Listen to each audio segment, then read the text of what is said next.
The message came at 7:12 p.m. I remember because I was holding a fork. I didn't swallow the bite in my mouth.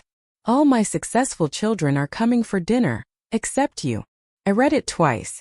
Then the second message popped up. You are a failure. There were 3 dots after that. Like she might keep going. She did.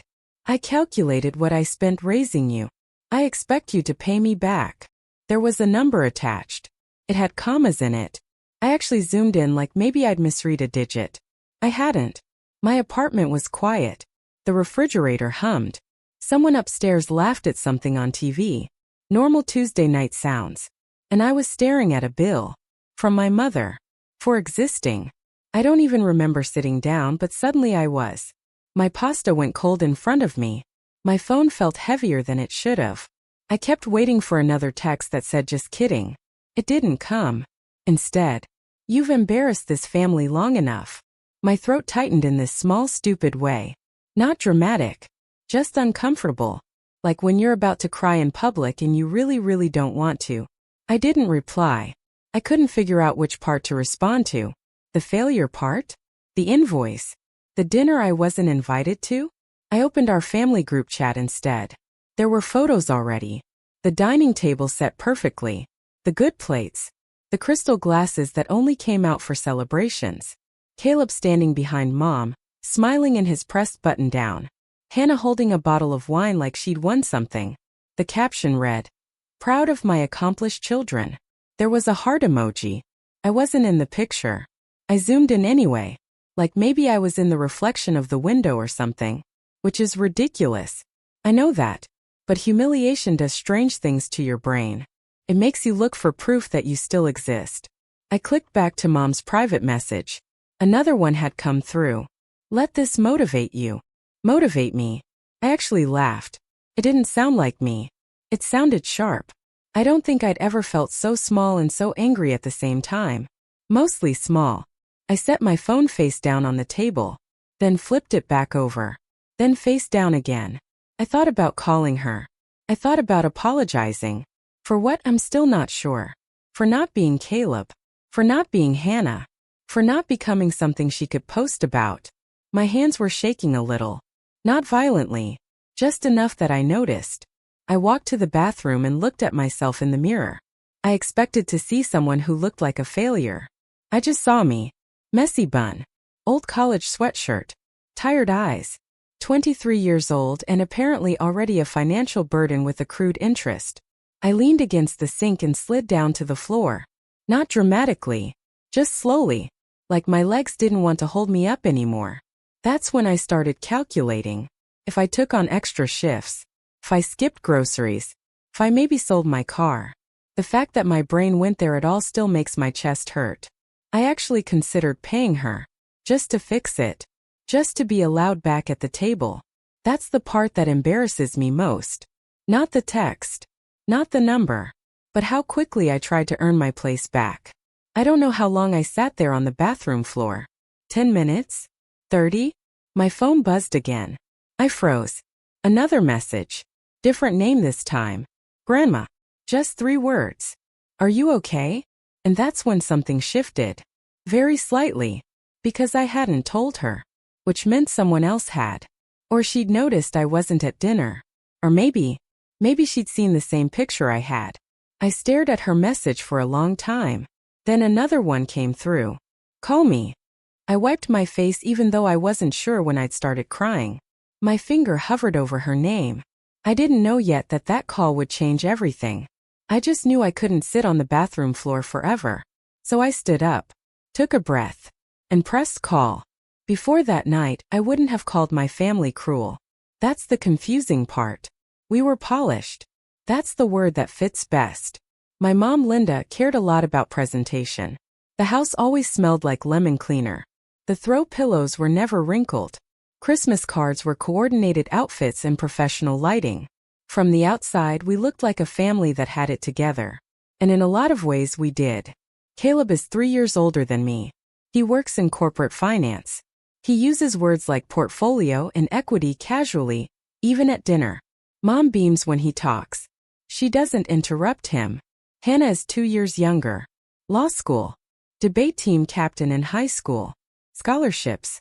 Awards. She has this sharp way of speaking that makes adults nod approvingly. Then there was me. I wasn't the worst kid. I didn't get in trouble. I just floated. I studied graphic design for 2 years and then switched majors.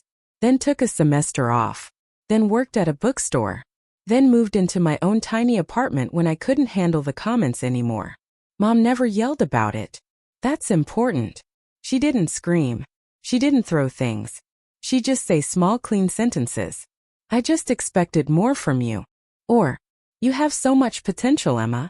It's disappointing to see you waste it. Disappointing. That word followed me everywhere. At dinner, conversations had a rhythm. Caleb shared a promotion update. Hannah mentioned an internship. Mom would lean forward, glowing. Then she'd turn to me.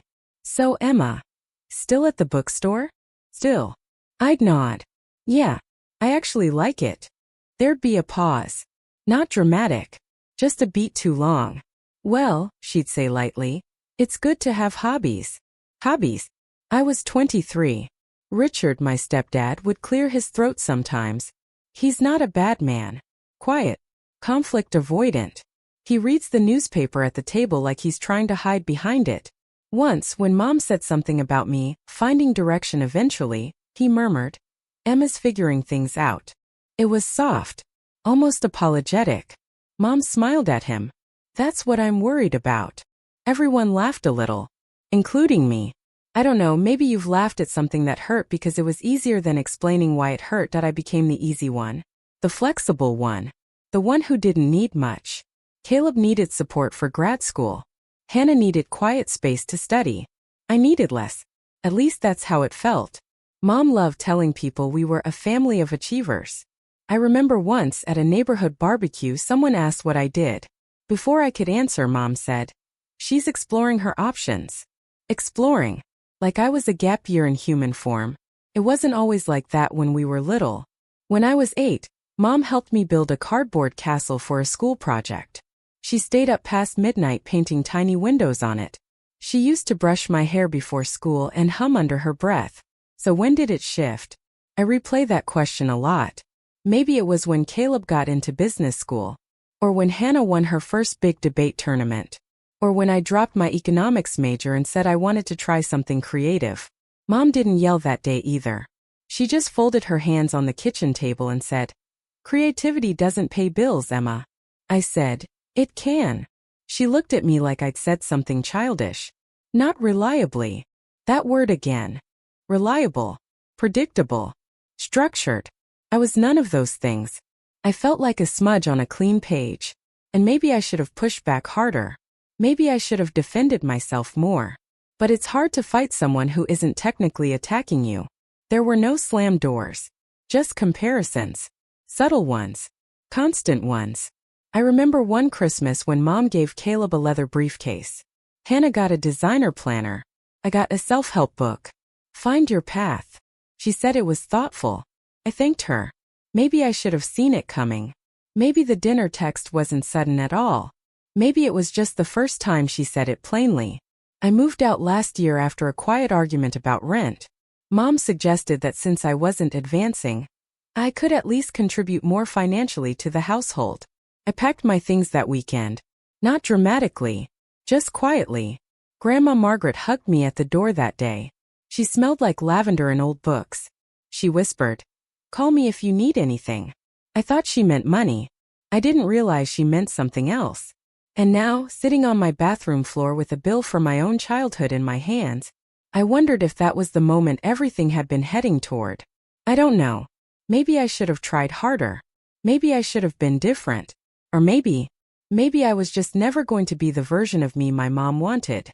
And that night, for the first time, she stopped pretending otherwise. When my phone kept buzzing in my hand with Grandma's name on it, I had this strange feeling. Like something was about to be exposed. I just didn't know what yet. When I pressed call, my hand was still shaking.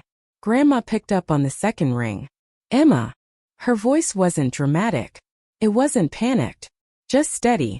Hi, I said, and immediately hated how small I sounded. There was a pause. I saw the message, she said. Not what happened. Not your mother told me. I saw the message. My stomach dropped. How? I asked. Another pause. I could hear a clock ticking faintly in the background at her house. She sent it to the wrong group. My chest tightened. Wrong group? She meant to send it to Caleb and Hannah, Grandma continued carefully. Instead, she sent it to the extended family thread first. I felt heat crawl up my neck. Extended family meant cousins, aunts, uncles, people I hadn't seen in years. They saw it. They saw the word failure attached to my name. I pressed my free hand against my forehead. Oh, that's all I could manage. She deleted it quickly, Grandma said. But not before a few people read it. Of course she deleted it. Presentation mattered. Image mattered. Humiliation only mattered if it was visible. I swallowed. So everyone knows, I said. Everyone who matters already knew she was frustrated, Grandma replied softly.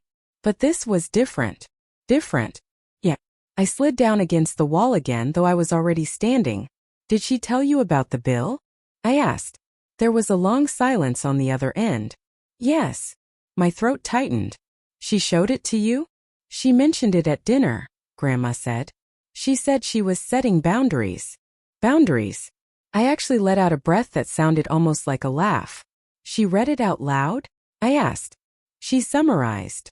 Summarized. Like it was a business proposal. Like I was a bad investment. She said. Grandma continued slowly.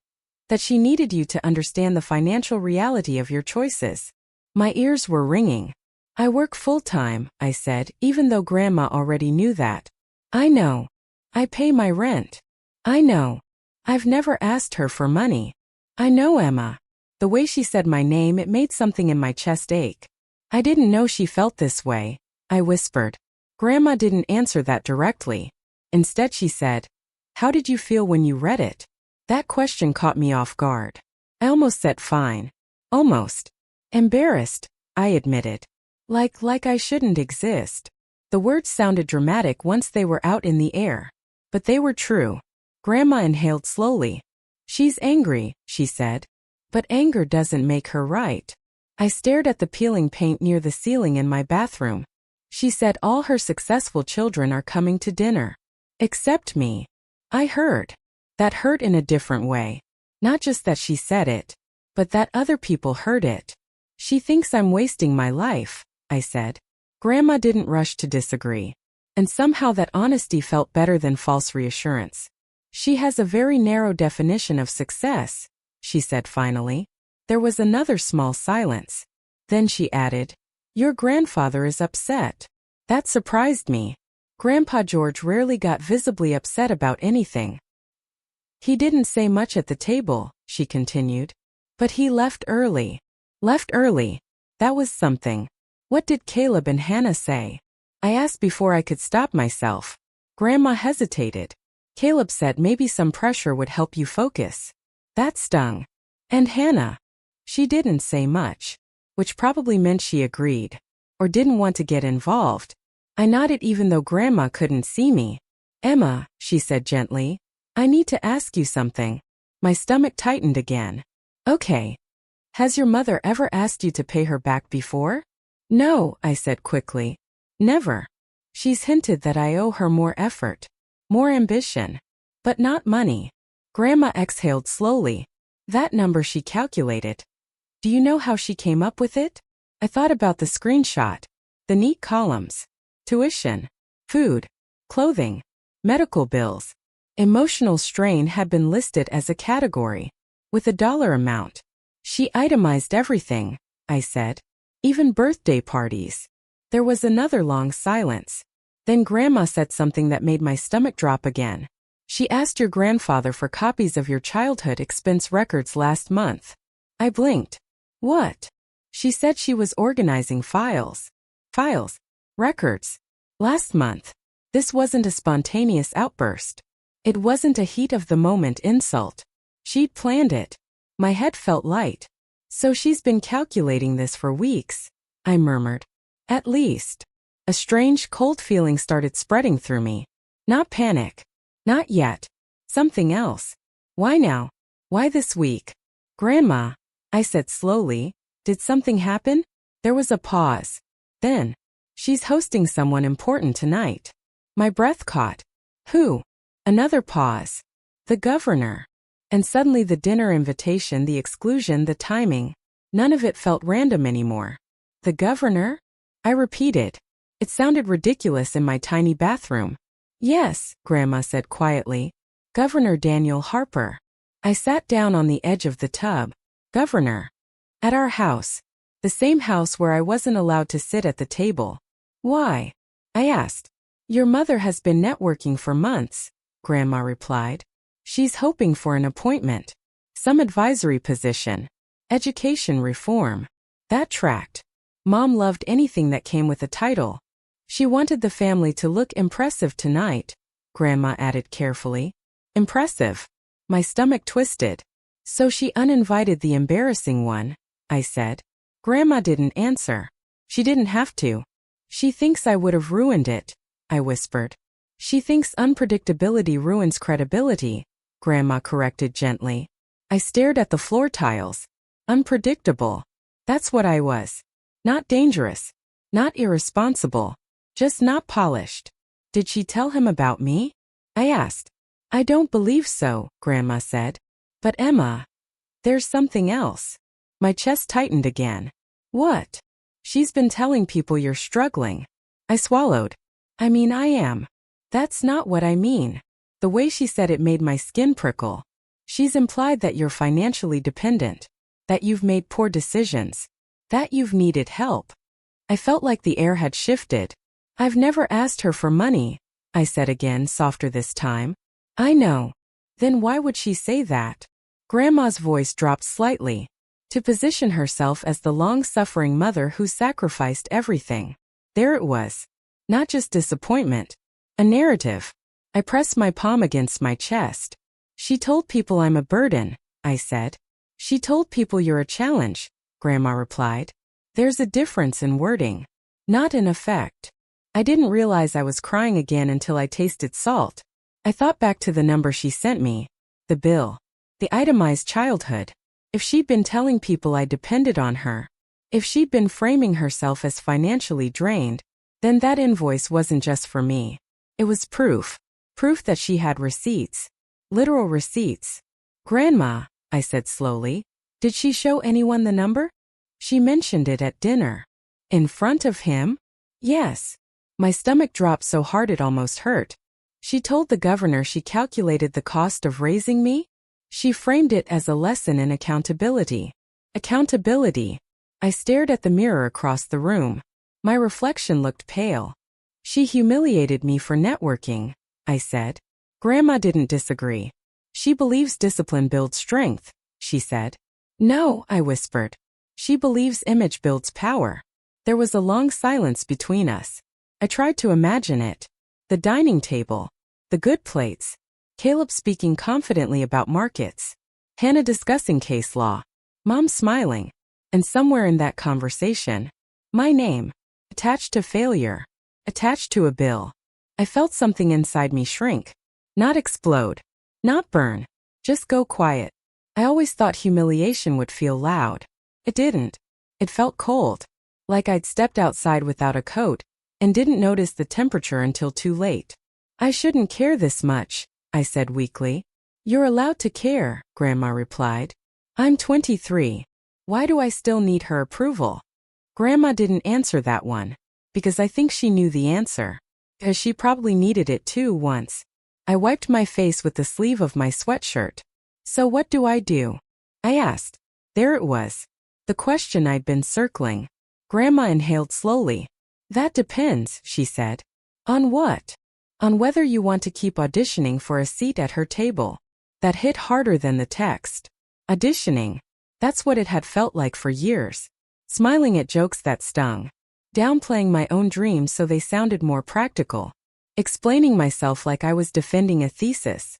I'd been trying to earn a place that was supposed to be mine already. And tonight, she'd made it official. No seat.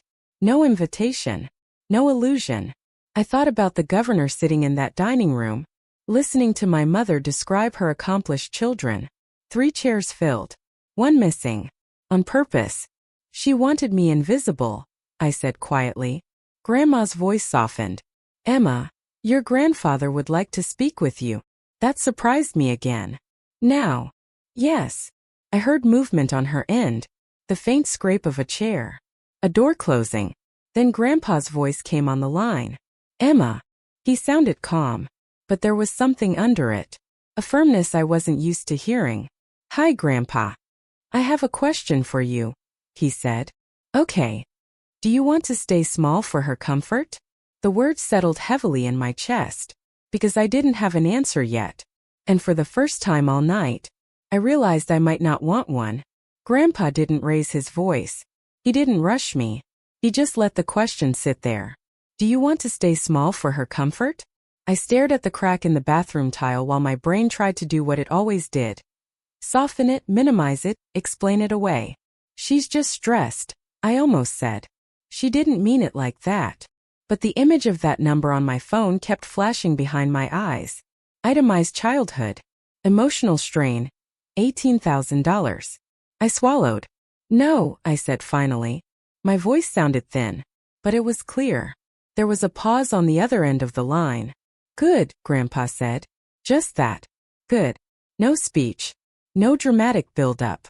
Then he added, your grandmother and I are hosting brunch on Sunday. I blinked. Okay. We've invited a few people. My stomach tightened slightly. Who? Governor Harper included. I sat up straighter. What? He's an old student of mine, Grandpa said matter-of-factly. From years ago. Before politics. That caught me off guard. You taught him. Civic ethics. Community leadership. He still calls me every few months. I felt like pieces were rearranging themselves quietly in my head. You didn't tell Mom that? I asked. She didn't ask, he replied. That almost made me smile. Almost. Emma, he continued. Your mother believes proximity to power creates legitimacy. I could hear the weight in his voice now. But character creates legitimacy. I didn't know what to say to that. I'm not powerful, I murmured. This isn't about power. Silence again. Then, I would like you to attend brunch. My chest tightened.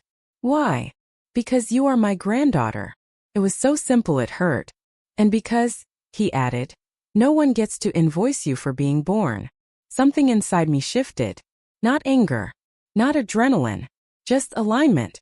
For the first time that night, I wasn't scrambling to fix myself. I wasn't calculating shifts or selling my car. I was just breathing. Mom will lose it, I said quietly. That is not your responsibility, Grandpa replied. I leaned back against the wall and closed my eyes. Sunday, 2 days away. Pictured it. Walking into their house. Knowing the governor would be there. Knowing Mom would hear about it eventually. My brain tried to panic. But instead of panic, there was this strange stillness. She said I'm a failure, I said softly. Grandpa didn't rush to contradict it. Instead he asked, by whose definition? I thought about that. Caleb's corporate ladder. Hannah's law degree. Mom's polished dinner parties. None of that had ever fit me. But that didn't automatically make me defective. It just made me different. I don't know if I'm ready to sit across from him, I admitted. What if I say something stupid? Grandpa actually chuckled. You will. Everyone does. That startled a small laugh out of me. Felt human. Not performative. Emma, he said gently, you don't need to impress anyone on Sunday. Just show up as yourself. As myself. That sounded terrifying, because I wasn't sure who that was yet. But I knew who I wasn't anymore. I wasn't a debt. I wasn't a liability. I wasn't a line item. What if Mom thinks I'm doing this to embarrass her? I asked. Are you? He replied. I considered that carefully. The honest answer surprised me. No. I didn't want revenge. I didn't want to humiliate her in front of anyone. I just didn't want to be erased. Then let her manage her own feelings, Grandpa said. That sentence felt foreign. Let her manage her own feelings. I'd spent years managing them for her. Toning myself down, choosing words carefully, avoiding subjects that made her tense. What would it feel like not to do that? The idea was both freeing and nauseating. After we hung up, I sat there for a while. The bathroom felt different now. Still small. Still peeling paint. But I didn't feel as trapped in it. I walked back to the kitchen and picked up my phone again. Mom hadn't sent anything else. The group chat was quiet. The dinner photos had stopped. I opened her invoice one more time. Looked at the number. Then I did something small. I screenshotted it. Not to send. Not to post. Just to keep evidence. Not for a fight. For myself. So I wouldn't later convince myself it wasn't that bad. Then I typed a message. Not to Mom. To Grandma. I'll be there Sunday. 3 dots appeared almost instantly. We're proud of you. I stared at that word. Proud. No qualifiers. No conditions. It felt unfamiliar. But it didn't feel wrong. I went to bed that night still hurt. Still embarrassed. Still unsure. But there was something new underneath it all. A thin line of resolve. Cold. Steady. Not loud. And for the first time in a long time, I wasn't trying to shrink. Sunday came faster than I expected. I almost didn't go. I stood in front of my closet for 20 minutes, holding 2 sweaters like the choice mattered more than it did. I didn't own anything impressive. No sharp blazer. No power heels. Just soft things. Comfortable things. I chose a simple navy dress. Flats. Minimal makeup. I told myself that was enough. The drive to Grandma and Grandpa's house felt longer than usual. My hands were steady on the steering wheel. Too steady. Like my body had decided panic wasn't useful anymore. When I pulled into their driveway, I noticed the black SUV first.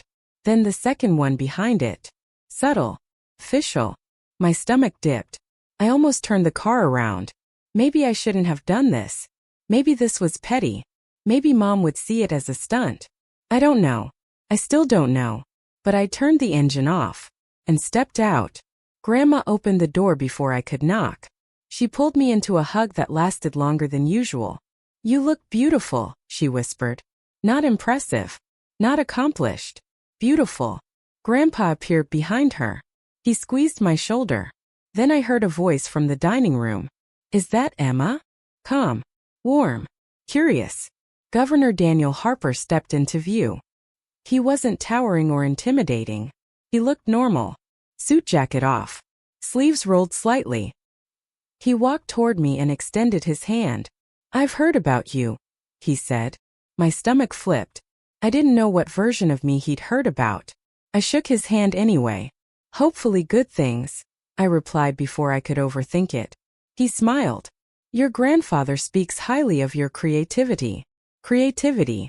The word landed gently. Not as a weakness. As a trait.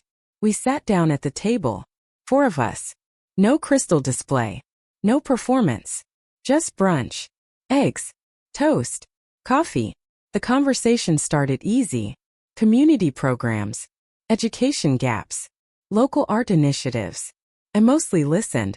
Then Governor Harper asked me directly, what kind of design work do you enjoy most? My brain blanked for half a second. Then I answered honestly. I like projects that make complicated information easier to understand. He leaned forward slightly. Visual accessibility, he said. That's valuable. Valuable. Not unreliable. Not impractical. Valuable. We talked about nonprofit campaigns. Public health posters. The way bad design can confuse people during emergencies. I forgot to be embarrassed. I forgot to shrink.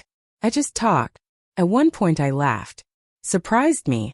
I caught Grandpa watching quietly from the end of the table. Not intervening. Just observing. Then the doorbell rang. Sharp. Unexpected. Everyone paused. Grandma looked confused. We aren't expecting anyone else, she murmured. Grandpa stood slowly. But before he reached the door, it opened. Mom stepped inside. Behind her was Richard. And Hannah. Caleb a few steps back. My stomach dropped. For a split second, I wondered if I'd miscalculated everything. Mom's eyes landed on me first. Then shifted to the governor. Her expression didn't explode. It tightened. Controlled. Daniel, she said smoothly, like this was coincidence. What a surprise. Governor Harper stood politely. Linda. Good to see you. The air changed. Fast. Mom's gaze flicked back to me. Then to Grandpa. I didn't realize this was a gathering, she said carefully. Grandpa's voice was calm. It's brunch. Silence stretched. I felt heat creeping up my neck. Maybe I shouldn't have come. Maybe this was humiliating in a different way. But then something unexpected happened. Governor Harper gestured toward me. Emma was just explaining how visual clarity affects public policy communication, he said. It's a perspective we don't prioritize enough. Mom blinked. Caleb shifted uncomfortably. Hannah looked at me like she was recalculating. Mom's smile didn't reach her eyes. That's nice, she said. Nice. I felt the old instinct rising. Downplay it. Apologize for taking space. But I didn't. I just sat there, breathing. Governor Harper continued. We're actually looking at redesigning several community outreach materials. I'd love to connect you with my communications director. The room went very still. I heard my own heartbeat in my ears. I hesitated. Maybe I shouldn't accept in front of everyone. Maybe this looked like revenge. Maybe it was. I still don't know. But I nodded. I'd appreciate that, I said carefully. Mom's composure flickered. Just slightly. She opened her mouth, then closed it. No dramatic confrontation. No shouting. Just a visible shift. For the first time in my life, she didn't control the narrative in the room. And I didn't rescue her from that discomfort. That part still makes me uneasy. I didn't gloat. I didn't smile wider. I just stayed seated. Present. Equal. And when I stood up to leave an hour later, Grandpa walked me to my car. His hands were steady. Mine were too. But behind us, through the open front door, I could see Mom standing in the hallway, watching. Not horrified. Not furious. Just unsettled. Like something she'd always assumed was fixed. Had moved. I didn't sleep much that night. Not because of adrenaline. More because everything felt rearranged. Like someone had quietly shifted the furniture in a room I'd lived in my whole life. And now I kept bumping into new corners. Monday morning I went to work like usual. Unlocked the bookstore. Turned on the lights. Stacked a new shipment of paperbacks near the front display. No dramatic soundtrack. No life-changing montage. Just fluorescent lighting and the smell of coffee from the cafe next door. Around 10 my phone buzzed. An email. Subject line. Introduction, Communications Office. My stomach dipped. It was real. Governor Harper had CC'd his communications director. Brief. Professional. Polite. Heard great things about Emma's perspective. Let's set up a conversation. Great things. I read it 3 times. Not because I didn't understand it. Because I did. And that felt unfamiliar. I didn't forward it to anyone. Not Caleb. Not Hannah. Not even Grandma yet. I just sat with it. At noon Mom called. I stared at her name on my screen until it almost stopped ringing. Then I answered. Hi. Her voice was calm. Too calm. I stopped by your grandparents yesterday, she said. I know. A pause. I wasn't aware you'd be there. I was invited. Another pause. She didn't argue that. I hope you understand how that might have looked, she said carefully. There it was. Image. Optics. It looked like brunch, I replied. Silence. Then, Daniel mentioned you might be working with his office. Maybe. We're talking. Her inhale was slow. Measured. That's good, she said. It sounded like the word had edges. I waited. I half expected her to accuse me of orchestrating something. Of embarrassing her. Of using connections. Instead she said, you could have told me. Told her what? That her father had former students? That someone saw value in me? I didn't know it would come up, I said honestly. Another silence. Then softer. I just don't want you making decisions you'll regret. That sentence almost pulled me back into the old dynamic. The assumption that I was reckless. Unstable. I felt the familiar urge to defend myself. To prove I'd thought everything through. But I didn't. I'm not, I said. And that was it. She didn't apologize. Not for the text. Not for the invoice. She didn't mention the number at all. Like it hadn't happened. Like deleting it from the group chat deleted it from reality. After we hung up, I stood behind the counter for a long time. I expected to feel victorious. I didn't. I felt steady and a little sad because nothing magical had happened. Mom hadn't said I was wrong. She hadn't hugged me. She hadn't taken back the word failure. Caleb texted later. Congrats on the connection. Short. Neutral. Hannah sent. Proud of you. That one surprised me. Maybe she meant it. Maybe she just didn't want to be on the wrong side of momentum. I don't know. The meeting with the communications office happened 2 weeks later. It wasn't a job offer. It wasn't some dramatic transformation. It was a conversation. They asked about freelance projects. I showed them mock-ups I'd made for fun. They asked thoughtful questions. I answered them. I didn't shrink. I didn't oversell. I just spoke clearly. When I left the building, the sky looked the same. The world hadn't tilted, but something inside me had. A few days after that, an envelope arrived in my mailbox. No return address. I already knew.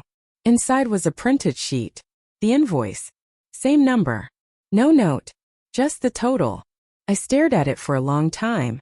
Then I folded it in half and put it in a drawer. I didn't tear it up. I didn't send money. I didn't respond. Silence this time was mine. Mom and I still talk. It's different. Careful. Less performative. More distant. She hasn't brought up repayment again. And I haven't asked her to. Not everything heals in one clean conversation. Some things just settle into a new shape. I still work at the bookstore. For now. I'm picking up freelance projects on the side. Small ones. Steady ones. I don't know exactly where I'm headed. And for the first time, that doesn't feel like a confession. Just feels honest. I used to think success meant finally being undeniable. Now I think it might mean something quieter. Like not flinching when someone tries to define you. Mom hasn't said she's proud of me. Not yet. But Grandpa does. Grandma does. And I'm starting to hear it in my own voice too. Which feels new. And a little fragile. But real. I still have the screenshot. Not because I'm planning a lawsuit. Not because I'm waiting for the perfect moment to throw it back at her. I keep it because sometimes I forget how easily I almost agreed with it. That's the part people don't talk about. How quickly shame can feel logical. How fast you can start calculating your own worth in dollars and achievements and other people's applause. For a few hours that night, I genuinely believed I owed my mother for raising me. I believed I had somehow defaulted on a contract I didn't know I signed. That's the part that scares me now. Not her text. My reaction to it. I think when you grow up being measured quietly, you start measuring yourself before anyone else has the chance. You pre-shrink. You apologize for existing in rooms you were invited into. You laugh at jokes that sting because at least then you control the punchline. And sometimes you almost Venmo your parent for your childhood. It sounds dramatic when I say it out loud, but it felt reasonable at the time. That's how subtle it was. People keep asking me if I feel vindicated. If it felt good watching my mom lose control of the narrative at brunch. I don't know. It wasn't revenge. It wasn't a movie scene where everyone gasps and the villain storms out. It was smaller than that. Quieter. It was just the first time I didn't rush to make myself less threatening.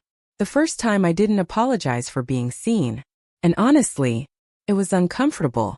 Even now, sometimes I replay that moment when Governor Harper mentioned connecting me with his team. I wonder if I should have deflected.